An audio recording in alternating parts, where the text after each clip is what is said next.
పై అధికారుల ఆదేశానుసారం నందిపేట మండలంలో గంజాయి సప్లై మరియు గంజాయి కన్జ్యూమ్ ఎవరెవరు చేస్తున్నారని ఎస్ఐ గారు స్పెషల్ టీంను ఫామ్ చేస్తూ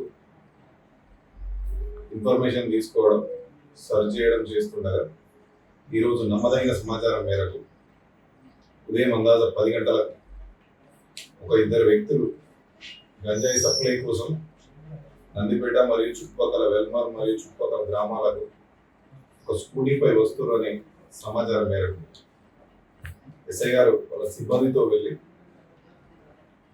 వెల్మల్ ఎక్స్ రోడ్ వద్ద అనుమానాస్పదంగా ఒక స్కూటీపై వెళ్తున్న ఇద్దరు వ్యక్తులను ఆపి అటు స్కూటీని చెక్ చేయగా సుమారు 2.5 కిలోల గంజాయి స్కూటీ డెక్కులో దొరకడం జరిగింది.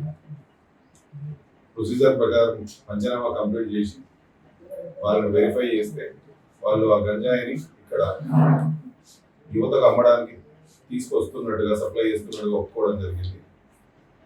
వారి వద్ద నుండి ఆ గంజాయిని స్వాధీనం చేసుకొని వాళ్ళు ఈ గంజాయికి సప్లైకి కమ్యూనికేషన్కు వాడేటువంటి ఇద్దరు 2 సెల్ ఫోన్లను అదేవిధంగా వాళ్ళ గంజాయిని సప్లై చేయడానికి వాడిన స్కూటీని ఇవన్నీ తీసుకొని పంచనామా స్వాధీనం చేసుకొని వాళ్ళని అరెస్ట్ చేయడం జరిగింది.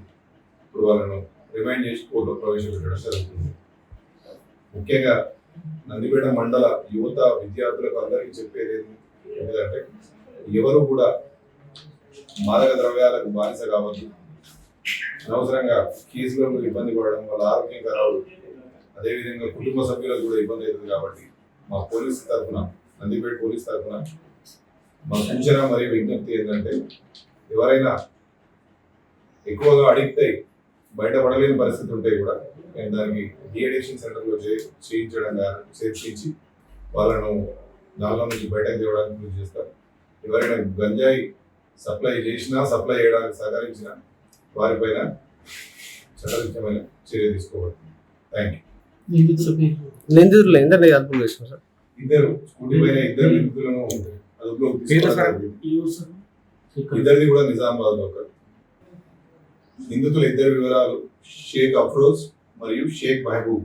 ఇందులో షేక్ అఫ్రోజ్ అనే వ్యక్తి ఇంతకు ముందు కూడా గంజాయి సప్లైలో ఇన్వాల్వ్ అయి కేసు వేరే పోలీస్ స్టేషన్లో కేసు రిజిస్టర్ కావడం జరిగింది. లేకపోతే తదుపరి చర్యలు